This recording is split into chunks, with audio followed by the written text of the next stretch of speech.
ఢిల్లీలో ఈ పూట జరిగిన చకచకా పరిణామాలు ఏంటంటే, అభిజిత్ దుప్కేనేమో తను దీక్ష విరమించేసి అర్జెంట్‌గా ప్రభుత్వంతో సంప్రదింపులు జరిపాడు. ఎందుకయ్యా అంటే, అతనికే తెలియలేదు ఇట్లా జరుగుతదని.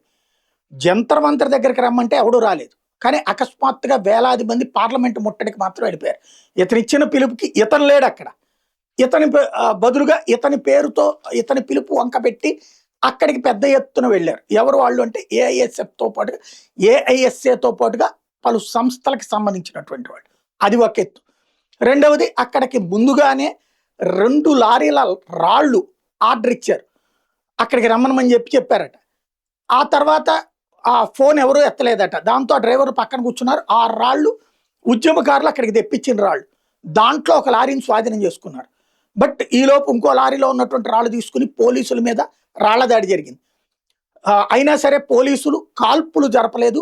గాల్లోకి బాష్పవాయు ప్రయోగాలు చేశారు. లాఠీ చార్జ్ చేసి చెదరగొట్టారు. అయితే ఆమ్ ఆద్మీ పార్టీ దీన్ని లీడ్ తీసుకుందన్నది అర్థమైంది. ఏదైతే కేజ్రీవాల్ అరెస్ట్ తర్వాత అక్కడ ముఖ్యమంత్రిగా చేసిన మహిళా నాయకురాలతో పాటుగా వాళ్ళందరూ పార్లమెంట్లో నుంచి అక్కడికి వచ్చి బ్యారికేడ్లు దూకి ఈ కార్యకర్తల్లోకి ఎంటర్ అయ్యాక ఘర్షణ బిగినాయి. అంటే వాళ్ళు ఇక్కడ లీడ్ చేసే ప్రయత్నం చేశారనమాట దీనికి, ఈ ఉద్యమానికి. అదే సందర్భంలో కేరళకి సంబంధించినటువంటి కమ్యూనిస్ట్ కాంగ్రెస్ ఎంపీలు కూడా కలిసి అక్కడ అందులో పార్టిసిపేట్ చేశారు. తద్వారా వాళ్ళ ప్రొవొకేషన్తో ముందుకు సాగింది.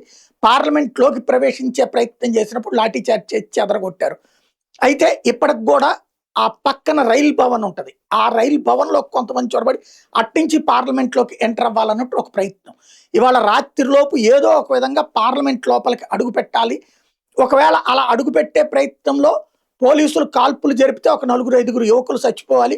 దాన్ని అడ్డు పెట్టుకుని దేశవ్యాప్త యాజిటేషన్ చేయాలి. రాబోయే 6 నెలల ఎన్నికల్లో దాన్ని చూపించి అధికారంలోకి రావాలన్నది ఆమ్ ఆద్మీ పార్టీ ప్రయత్నం కనబడుతుంది. కాంగ్రెస్ పార్టీ ప్రయత్నం కనబడుతుంది. ఎందుకంటే ఆమ్ ఆద్మీ పార్టీ ఎప్పుడైతే దీన్ని లీడ్ తీసుకుందో వెంటనే అక్కడ ఉన్నటువంటి కాంగ్రెస్ పార్టీ, ఎందుకంటే రేపు పంజాబ్లో గెలిచేది వీళ్ళిద్దరిలో ఎవరో ఒకళ్ళే కాబట్టి కాంగ్రెస్ పార్టీ ఎంపీలు కూడా రంగంలోకి దిగి అక్కడ కేరళ వాళ్ళని ముందు పెట్టి కథ నడిపించారు. ఇది ఓవరాల్గా ఇప్పటిదాకా జరిగినటువంటి పరిణామాలు. దీంతోనే కంగారు పడ్డటువంటి అభిజిత్ దుప్కే తను ఇష్యూ ఎక్కడైపోతానని చెప్పేసి అర్జెంటుగా దీక్ష విరమించేసేసి ఒక 3 డిమాండ్లు ప్రభుత్వం ముందు ఉంచాము, ప్రభుత్వం చర్చిస్తానంది, పరిశీలిస్తామంది అనేసేసి ఆ ఇష్యూ నుంచి పక్కకు వెళ్ళే ప్రయత్నం చేస్తున్నాడు. ఓవరాల్గా ఏ క్షణంలో ఏమైనా లోపలికి ప్రవేశిస్తారా లేదా యాజిటేషన్ డిస్టర్బ్ అవుతుందా చూడాలి.